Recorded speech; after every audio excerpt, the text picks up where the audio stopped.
یزید کے دربار میں ایک سفیر بیٹھا جو رومی سفیر تھا.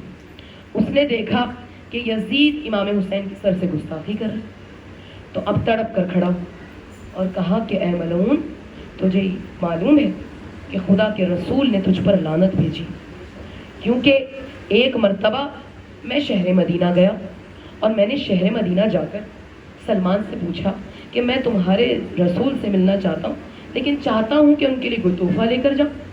تو میں نے کہا کہ بھئی بتاؤ کیا تحفہ تمہارے رسول کو پسند ہے؟ تو کہا ہمارے رسول کو خوشبو بہت پسند. تو وہ یہودی کہتا ہے کہ میں نے عنبر اور کستوری کو لیا اور رسول کی خدمت میں حاضر ہو گئے, پیش کیا. تو رسول نے کہا کہ جب تک تم اسلام قبول نہیں کرو گے ہم تمہارا ہدیہ قبول نہیں کریں. تو میں نے اللہ کے رسول پر کلمہ پڑھ لیا تھا, لیکن میں نے روم آ کر بھی اپنے اسلام کو ظاہر نہیں, لیکن میرے 5 بیٹے اور 4 بیٹیاں مسلمان ہیں. لیکن آج جب میں نے تجھے یہ گستاخی کرتے ہوئے دیکھا تو مجھے وہ منظر مسجد نبوی کا یاد آیا کہ جب زانو پر حسین بیٹھے تھے اور رسول کہہ رہے تھے کہ اے حسین تیرا قتل کرنے والا ملعون ہو اور اس پر اللہ کی طرف سے لعنت ہوگی.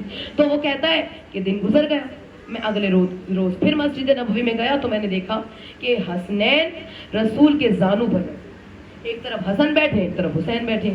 وہ کہتا ہے کہ دونوں بچوں نے اپنے نانا جان کے ہاتھ گالوں پر رکھ کر کہا نانا جان ہم کشتی کر رہے تھے اور کشتی کرتے میں سمجھ نہ آیا کہ کون کس پر سبقت, کوئی ایک دوسرے پر سبقت نہ لا سکا.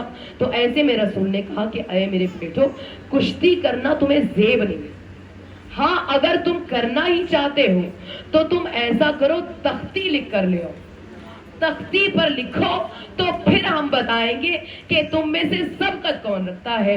تو وہ شخص کہتا ہے کہ میں نے دیکھا کہ رسول کے سامنے حسنین نے اپنے ہاتھ سے تختی لکھی.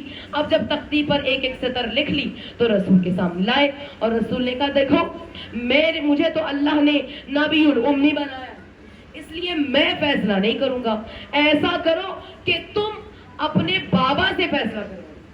اور رسول نے کہا کیونکہ میں اپنے بچوں کا دل نہیں دکھا سکتا, اس لیے فیصلہ کرنا مشکل ہے, جس کو کہوں گا کہ کم ہے اس کا دل دکھے گا, تو اس لیے فیصلہ علی پر چھوڑا. اب جب علی کی خدمت میں حسنین آئے کہا بابا جان بتائیے ہم میں سے کس کی تختی افضل.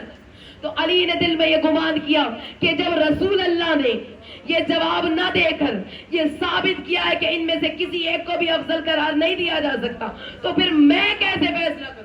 کہا اچھا بچوں ایسا کرو اپنی والدہ کے پاس چلے جاؤ, وہ فیصلہ کریں گی. اب یہاں پر ایک جملہ میں کتاب سے ہٹ کر کہہ دوں کہ جہاں رسول اپنے فیصلوں پر گمان کرے, علی اپنے فیصلوں پر گمان کرے, تو پھر فیصلہ فاطمہ کے پاس آ جاتا ہے, فاطمہ کی عدالت میں آ جاتا ہے. تو اب جب آیا فاطمہ کی عدالت میں تو اب اس کے علاوہ تو کوئی عدالت بچی نہیں ہے. اور فیصلہ اگر میں کہہ لوں کہ عدالت عظمیٰ پر فاطمہ زہرا کا اختیار, کائنات کی بھی اور گھر کی بھی, تو اب عدالت عظمیٰ پر جو بیٹی ہے چیف جسٹس کائنات کی وہ فیصلہ کرے گی کہ حسن افضل یا حسین افضل.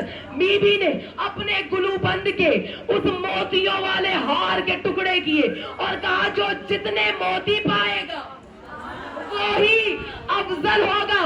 3 موتی چننے کے بعد ابھی جو 14ویں موتی پر بچوں کا ہاتھ بڑھا, اذن الہی سے جبرائیل نازل ہو کر 2 ٹکڑے کر کے یہ بتا دیا نہ حسن حسین سے افضل نہ حسین حسن سے افضل, دونوں ایک ہی. کیونکہ معصوم کا فرمان ہے کائنات میں 2 ہی جوڑے ہیں جنہیں اللہ نے برابر خلق کیا ہے, یا علی اور فاطمہ کا جوڑا جس میں فیصلہ نہیں ہو سکتا, یا پھر حسن اور حسین کا جوڑا کہ جسے اللہ نے دونوں میں برابر اترا.